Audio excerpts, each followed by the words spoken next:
I was the most feared man in 3 valleys, and I did not know the name of the girl who saved my life until I was near cold enough to be laid in the ground. That is the shame I carry to this good day, and I will not soften it. For 6 years she had run my errands.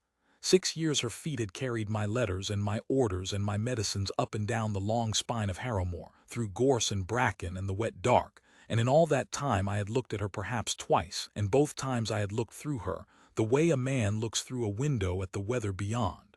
She was a thing the house used. She was quick. That was the whole of what I knew. The quick one.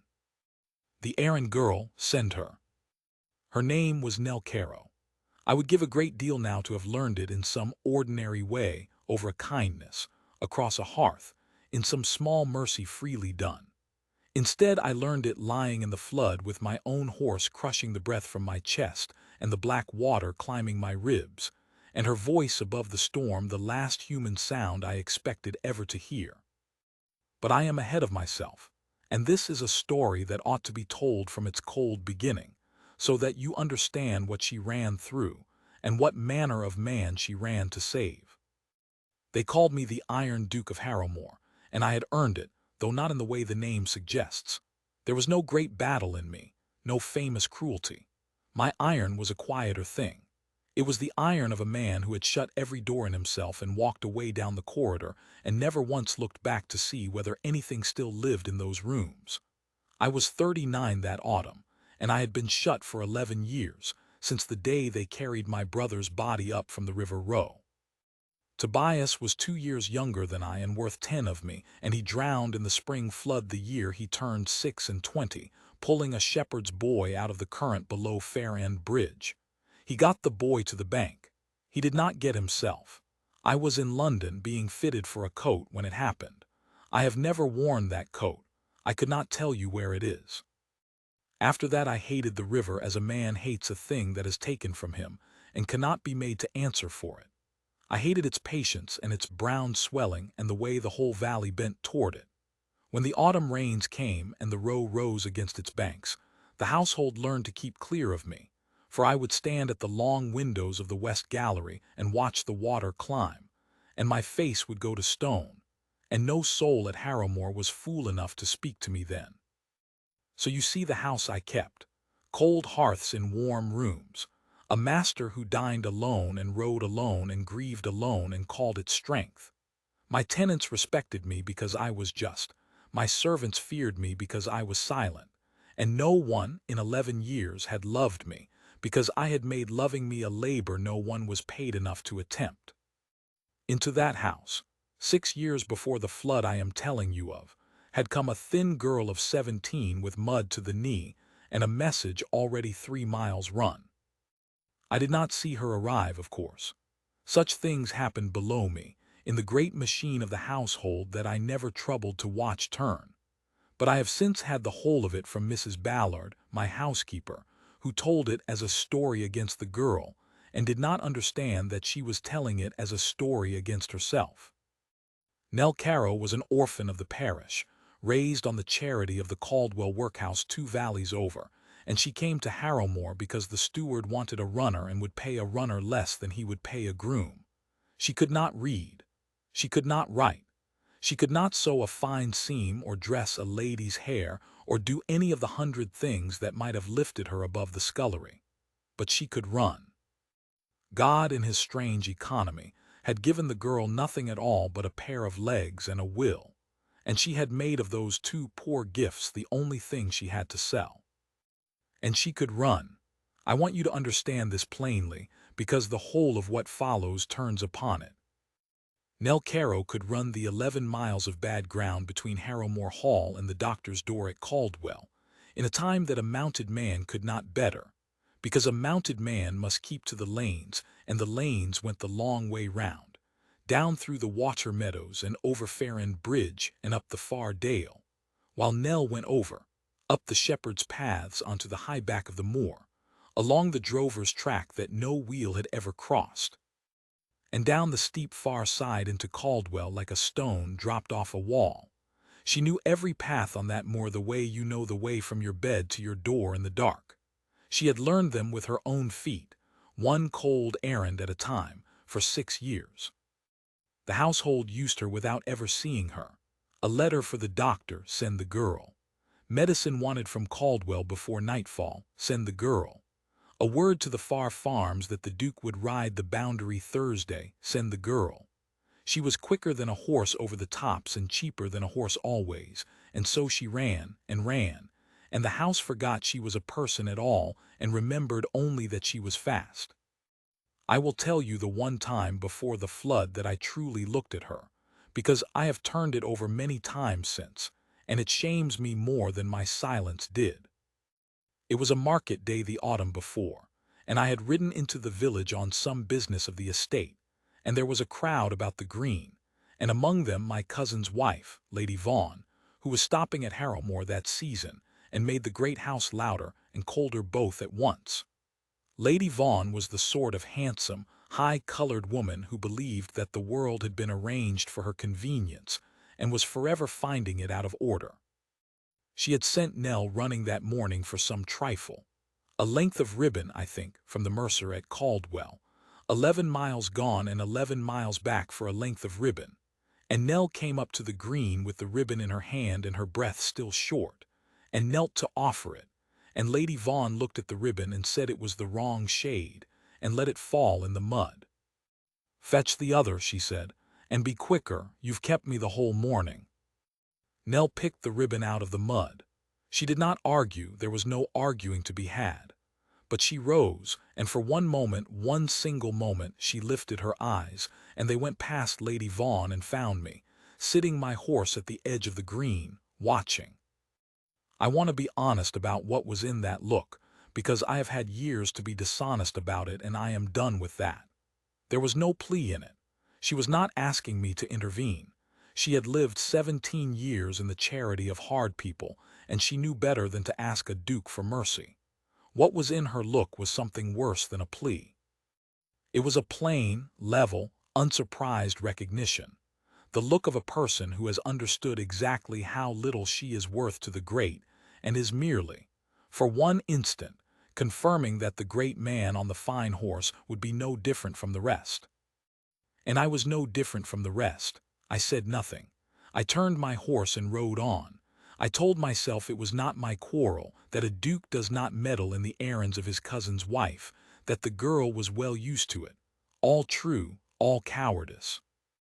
That was the look I carried, though I did not know I carried it, into the autumn of the flood. The rains that year came early and would not stop. From the feast of Michaelmas, the sky sat gray on the tops and wept, day on day, until the moor could hold no more of it and gave it all to the streams, and the streams gave it to the Row, and the Row rose.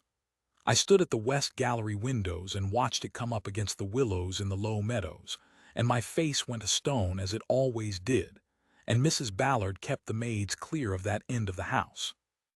By the second week of it, the water was over the water meadows and lapping at the sills of the mill at Low Meadow, where the Aldous family had ground the estate's corn for 4 generations. By the third week the Row was a brown giant, and Errand Bridge, the old bridge, the one my brother died beneath, stood in white water to its arched stones, and the steward came to me gray in the face and said the mill would go, and the Aldous family with it, if the water rose another foot in the night. "Then get them out," I said. "They will not come, your grace." He wrung his hat. "Old Aldous says he'll not leave the mill his father built, and the water's over the low lane already. We cannot get a cart in, and the men are afeard of the ford, if it rises in the dark and they still in the house." I do not know, even now, precisely what rose in me at those words. I have called it courage since, to comfort myself, but it was not courage. It was the river. It was 11 years of standing at that window, having the brown water for what it had taken, and here it was again, come to take a whole family in the dark not 2 miles from my door, and something in me that had been iron since Tobias drowned turned suddenly, terribly, to fire. "Saddle Merlin," I said, "and send men with rope to the top of the low lane. I will get them out myself." The steward begged me not to. He was right to. A wiser man, a colder man, the man I had been for 11 years, would have stayed dry and safe in his great house and let the river do as it would and grieved handsomely afterward. But I was done, that night, with being that man. I would not stand at the window again. I would not watch the water take one more soul I might have saved. I put on my brother's temper like a coat at last, and I rode out into the storm. The low lane was worse than they had said. The rain came sideways off the moor and the dark was near total, and Merlin, a good horse, a brave horse, went into the flooded lane with his ears flat and his eyes rolling white, feeling for the road under a foot of moving water. We got down to the mill. The Aldous family were on the upper floor by then, the water already through the ground rooms, and I stood in my stirrups and roared at old Aldous through the storm, until the old fool understood at last that his father's mill was not worth his grandchildren's lives, and he let me hand them out one by one through the upper window to the millwife, and set them on the causeway wall, and we began to move them up the lane toward the men and the rope. We had got the children up and the millwife, and I had turned Merlin back for old Aldous himself, when the bank went. I felt it before I understood it, a low, sick shudder through the water, and then a sound like the whole world tearing, as the swollen row broke through the meadow bank above the mill and came down the lane in a black wall. Merlin screamed. I have never heard a horse make that sound before or since. He reared and spun in the killing water and lost his feet, and we went down together. And the last thing I knew clearly was the flood closing over my head and my brother's river taking me at last, as I had always somehow known it would. I came up choking against the causeway wall with my leg pinned. Merlin was down beside me, thrashing, and in his falling he had come down across my thigh and driven it against the stone coping of the causeway, and I could not free it. The pain was a white thing beyond pain, and the water was rising. I could feel it climbing me, my waist, my chest, cold as the grave and moving fast, and my horse dying in the dark beside me, and no strength in me to lift him, and the men and their ropes somewhere up the lane on the far side of a torrent no man could now cross. I will tell you plainly what a man thinks in that place. He does not think of glory. He does not think fine thoughts. I thought, so this is where the river has been waiting for me all these 11 years. And a strange black peace came over me, the peace of a man who has stopped fighting a thing he always knew would win, and I let my head go back against the stone, and I waited for the water to finish its long errand. And then, above the roar of the flood, I heard a voice cry out, your Grace, don't you sleep. Look at me, don't you sleep." I opened my eyes, and there on the causeway wall above me, soaked to the bone, her thin arms braced against the stone, was a girl I had seen 10,000 times and never once truly looked at, the errand girl, the quick one, the one whose name I did not know, and she was reaching down into the black water for my hand. She had been at the top of the low lane with the men. She had run down from the hall with the rope, of course, send the girl always, send the girl. And she had been standing among the men when the bank broke and I went down. And while the men stood frozen at the edge of a torrent they dared not enter, this one thin girl had gone into it. I have had it since from those men, ashamed that not one of them had moved. The water was death, they knew it, and they were grown men with families, and no man will call them cowards who has stood at the edge of such a flood in the dark. But Nell Caro had not stopped to weigh it. She had taken the end of the rope and knotted it round her own waist with her own hands and gone off the wall into the killing water. And the men, seeing it, had at last found their courage and taken up the ropes far in to hold her. And she had come to me hand over hand along the drowned coping in the dark, and there she was, reaching down. "Your legs," she gasped. "Which legs caught?" "You must not be here," I said. It was the first sentence I ever spoke to Nell Caro, and it was a fool's sentence, and I have been ashamed of it these many years. You must not be here, as though I might send her away, as though the water were a room and I might order her out of it. "Which leg?" she said again, and there was no fear in her voice at all, only the flat, quick, level command of a person who has decided the thing and is now merely doing it. And God help me, I told her, and she went down under the black water with her hands, feeling along my pinned thigh to where the horse held it against the stone, and she came up spitting flood and said, "When I lift him, you pull. You hear me? When I lift, you pull, and you don't stop pulling, whatever it costs you." "You cannot lift a horse," I said.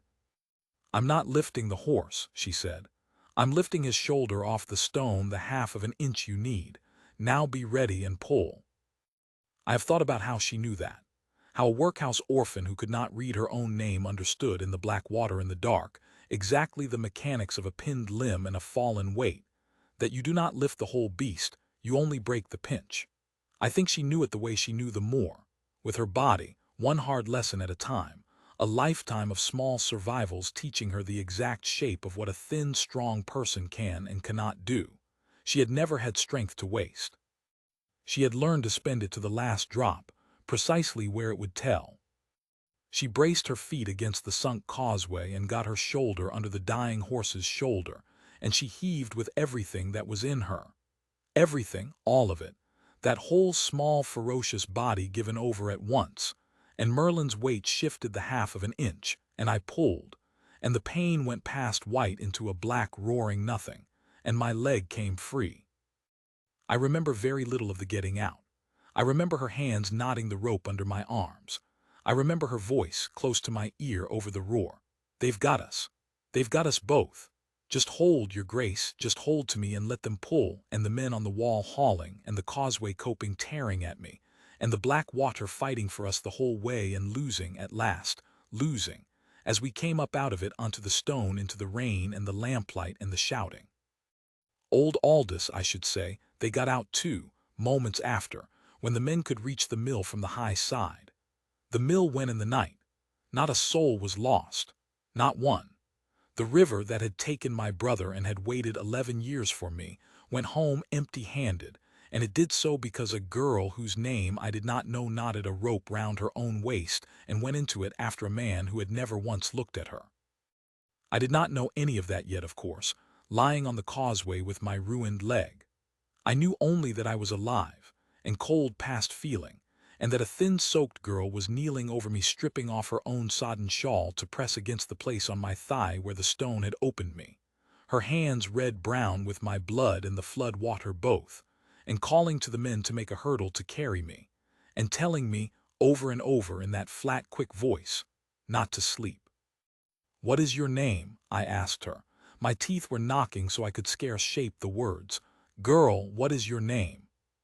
She looked at me, and there again, for one instant, was that level, unsurprised look from the village green, but changed now, altered by the black water we had just come out of together, so that under the recognition of how little she was to me there was something else, something almost like grief on my account, that a man could reach the edge of death and not know the name of the person holding him back from it.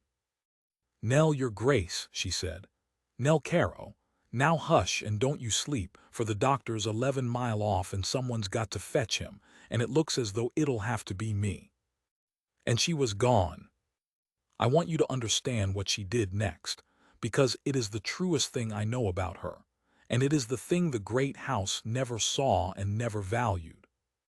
She had just come out of a flood that grown men would not enter.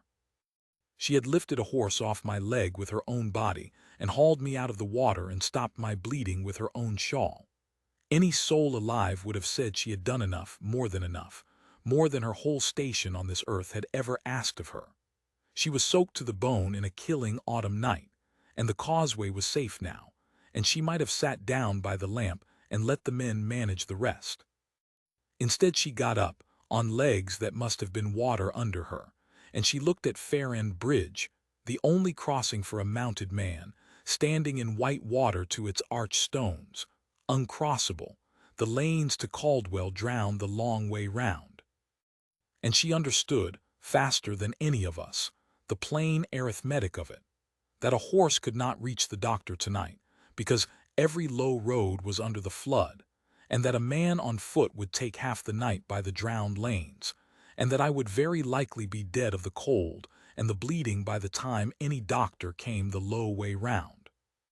There was one road left, over the top, Up the shepherd's paths onto the high back of the moor, along the drover's track no horse could take at night in a storm, and down the steep far side into Caldwell. 11 miles of bad ground in the black and the wet, a road that no soul in the county could run but one. So Nell Caro, who had that night already earned a lifetime's rest, turned her back on the lamplight and set her face to the moor and ran.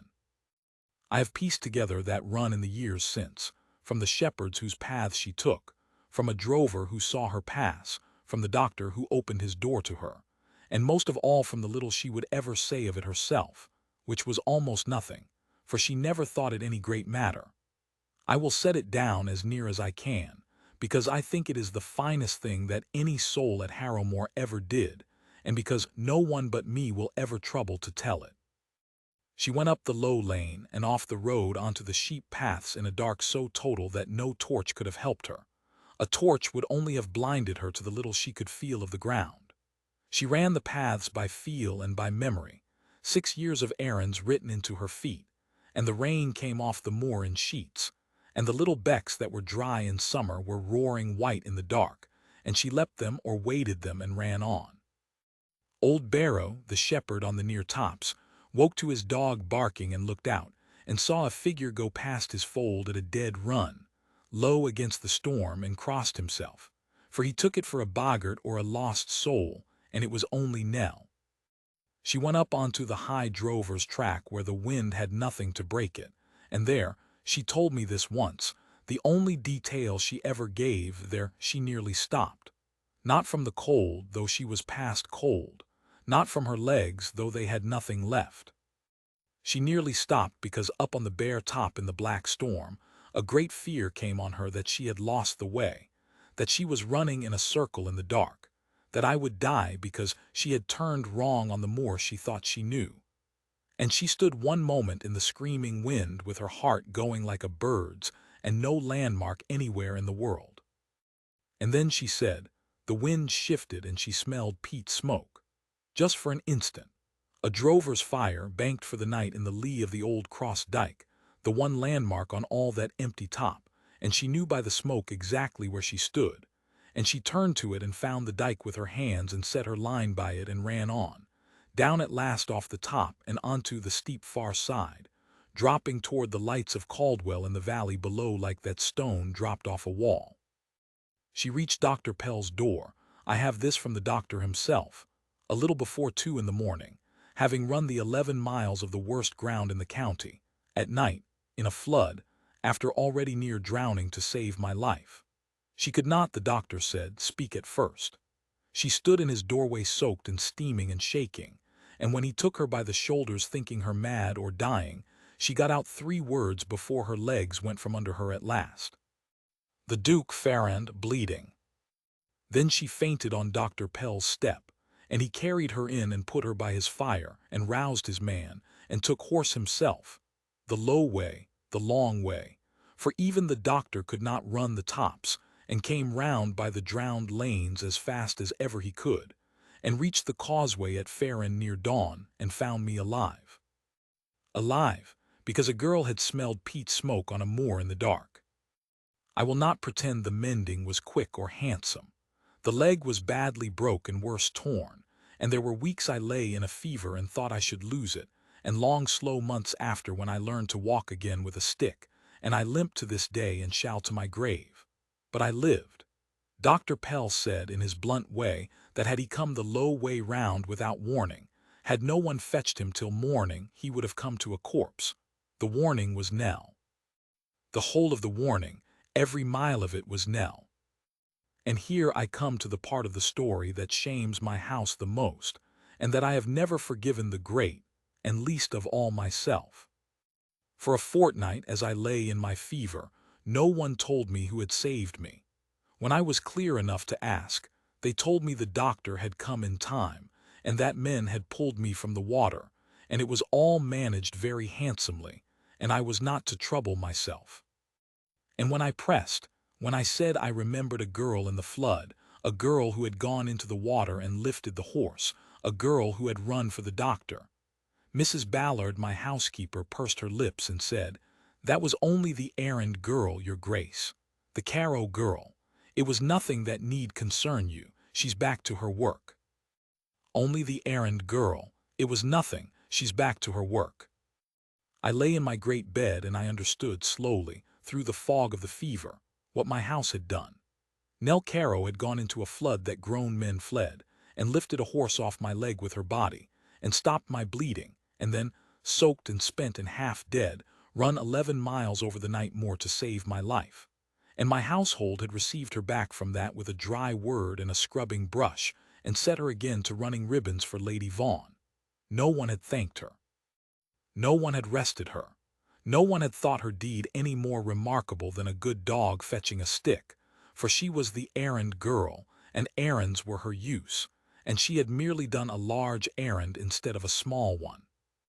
And I understood, this was the worst of it, that I had made that house.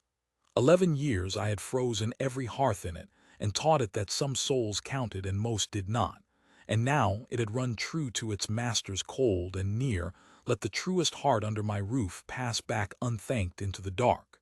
She had saved the man who never saw her, and the house he built could not see her even then. I sent for her that same afternoon.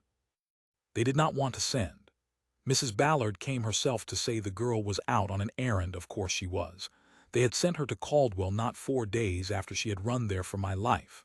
And I said, in a voice I had not used in that house in 11 years, a voice with my brother's fire in it, that she was to be brought to me the instant she returned, mud and all, and that any soul who set her another errand before she had stood in my room would answer to me for it. She came at dusk, mud to the knee, a message already run. Of course she did. They put her in the doorway of my chamber, and she stood there twisting her hands in her apron, plainly certain she was in some trouble she could not name, for a duke did not send for an errand girl to any good end that she had ever heard of. And I looked at her, truly looked at her at last, for the first time in 6 years, and I saw not a use nor a thing the house ran, but a person. A thin, plain, weary, unbeautiful young woman with quick, clever eyes, and chapped hands and a dignity in the set of her shoulders that 11 miles of moor and a lifetime of scorn had not been able to bend. "Come in, Miss Carrow," I said, "and sit down."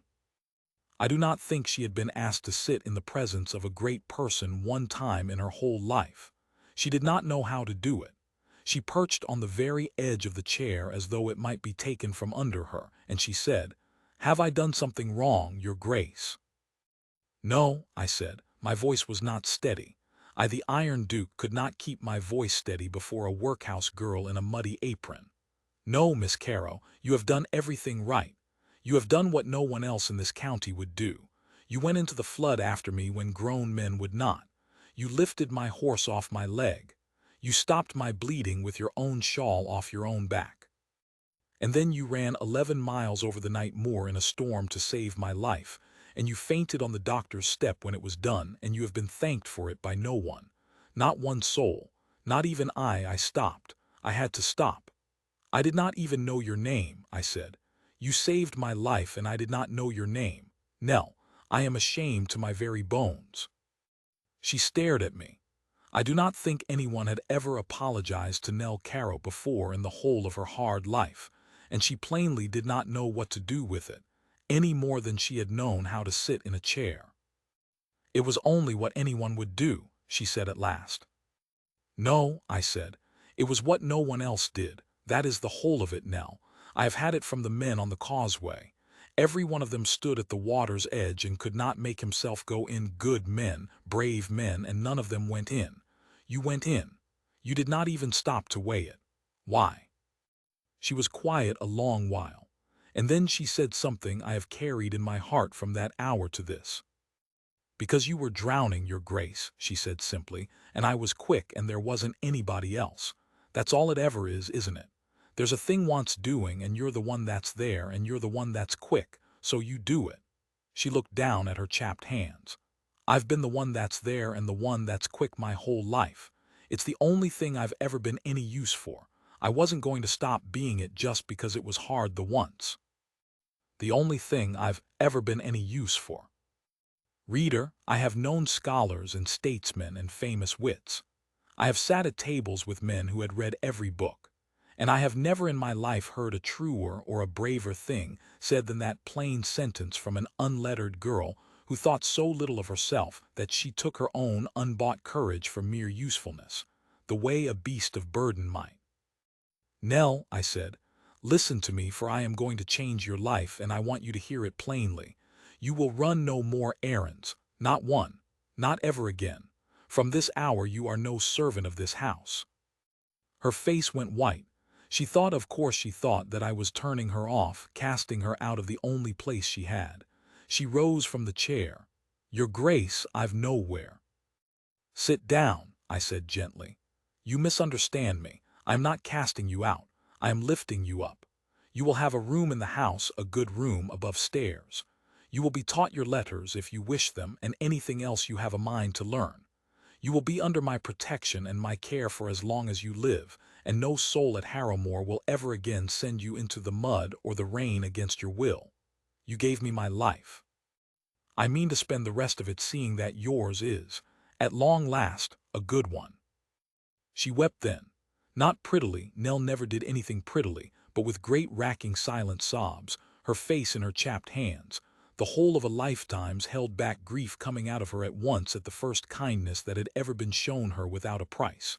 And I sat there with my broken leg and my broken pride, and I did not try to stop her.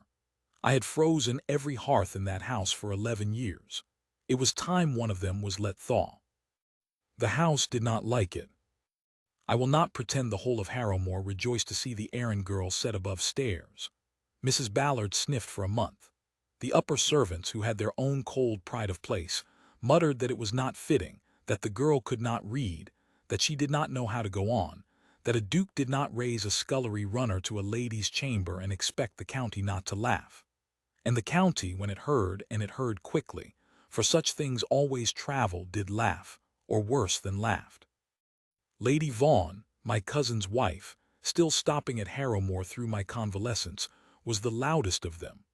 I came down at last to dine, the first time I had come to my own table in months, walking slow on my stick, and I had asked that Nell be brought to dine with us, for I would not have her fed apart like a thing while she lived under my care and my honor.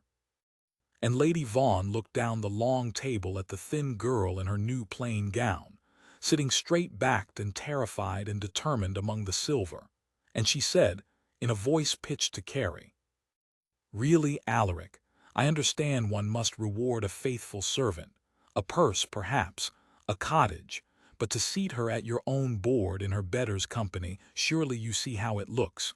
She is only the errand girl when all's said. One does not make a silk purse of a runner." The table went still. Nell's face burned. Her eyes went down to her plate. Her hand, I saw, closed white-knuckled on the edge of the cloth.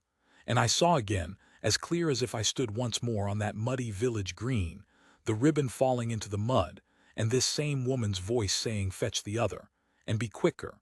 And the level, unsurprised look the girl had turned on me then, the look that said the great man on the fine horse would be no different from the rest. I had been no different from the rest, that day on the green. I was done being no different. I set down my glass, and I told them. I told the whole table, in the plain words I have set down for you here, exactly what Nell Caro had done on the night of the flood.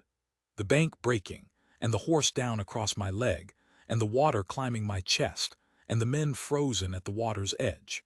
The thin girl knotting the rope round her own waist, and going into the killing flood that grown men would not enter, lifting the horse off my leg with her own body, stopping my bleeding with the shawl off her own back. And then soaked, spent, half-drowned, turning her back on the safe lamplight and running 11 miles over the night moor in a storm, past the place a wiser soul would have stopped, guided at the last only by the smell of peat smoke on the wind, to the doctor's door, where she fainted upon the step when her errand of mercy was done. And the doctor's own word, that had she not come, he would have come the low way in the morning to a corpse. "That is who sits at my table," I said, into the terrible silence. "Not the errand girl, the only soul in this county with courage enough and heart enough and, yes, legs enough to save my life, when every other soul, myself included, had given it up for lost. I owe her the breath in my body and every day I shall yet live. And I will tell you plainly, cousin, that if there is any person at this table who thinks it beneath their dignity to sit with her, then it is not she who wants for dignity, and it is the door, not the errand girl, that they may make use of. No one made use of the door. Lady Vaughan's color went from white to a deep, unlovely red, and she found nothing to say, for there is no answer to the plain truth spoken plainly, and she was humbled before the whole table by nothing more than the recital of a girl's courage against her own smallness. She left Harrowmoor within the week. I did not press her to stay. And Nell sat through the whole of it with her burning face and her held breath, and when I had done, she lifted her eyes at last and looked down the table at me, and it was the third of the looks I have told you of, and the last, and it undid me entirely. For the unsurprised recognition was gone out of it forever. In its place was something I had not seen turned upon me in 11 years, and had thought I should never see again, and had not known until that moment how starved I was for it. It was the look of a person who has, against all the hard teaching of her life, allowed herself at last to believe that she is seen. I will not draw out the rest, for the sweetest part of a story is often the plainest, and ours was very plain. She learned her letters that winter, quick as she did all things, and by spring she was reading to me by the fire in the long evenings, haltingly at first, then well, then beautifully. And I found that I who had dined alone for 11 years could not now bear an evening without her voice in the room. She grew, under kindness, into the fullness of what she had always been and had never been allowed to be. Not beautiful, I will not lie and say beautiful, but something far better and far rarer, wholly herself, clear-eyed and quick and kind and unafraid, a person of such plain deep worth that the ladies of the county who had laughed found, within a 12-month, that they were the poorer for not knowing her, and came, one by one, to wish they did. And I, who had been iron for 11 years, thawed. It was not sudden. A thing frozen so long does not thaw in a day. But it thawed, hearth by hearth, evening by evening, at the warmth of that quick, clever girl who had gone into the flood after a man who never saw her, and had asked nothing for it, and had thought her own great courage a mere usefulness. I fell in love with Nell Caro the way the moor lets go of winter, slowly, and then all at once, and then wholly, so that a body can scarce remember it was ever cold. I asked her to be my wife on the anniversary of the flood at Errand by the rebuilt bridge, at the very place on the causeway where she had reached down into the black water for my hand. I had thought a long while about the place, for it was the place my brother died, the place I had hated 11 years, and I found that I did not hate it any longer. She had given it back to me, the river, the bridge, the whole of that grieving valley, for it was no longer only the place that took Tobias. It was now, and forever, the place where Nell went into the water after me, and God's own arithmetic gave the two together, so that I could not think of the loss without thinking of the saving, and the saving was the stronger. I did not kneel. My leg would not let me kneel, and it never has since. I stood on my stick on the causeway wall in the autumn light at the place she had saved me, and I took her chapped clever hand in mine, and I said, "Nell Caro, you have been the one who was there and the one who was quick your whole life, and you have thought it your only worth. I mean to spend the rest of my days proving to you that you were wrong. You are worth more than every soul I have ever known. Be my wife and let me be, for once and at last, the one who is there for you." And Nell, who never in her life did anything prettily, laughed and cried at once and said, "Only if you promise never to make me run for it, your grace." And I promised, and I have kept it. She has not run an errand since. She has never had to. In all the years of our marriage, whenever anything at all was wanted, it was I who went and fetched it, slow on my stick and glad of every step, for I owed her every step I had, and it was the sweetest debt a man was ever given to pay. We were married that winter in the little church at Caldwell, and I will tell you that the whole county came, the same county that had laughed, and that not one of them laughed then, for you cannot laugh at a thing that shames you, and the story of the flood had gone everywhere by then and made her, quite rightly, a wonder. The doctor, Pell, gave her away, for she had no father, and he wept doing it, the gruff old man, and said afterward it was the finest errand he had ever run.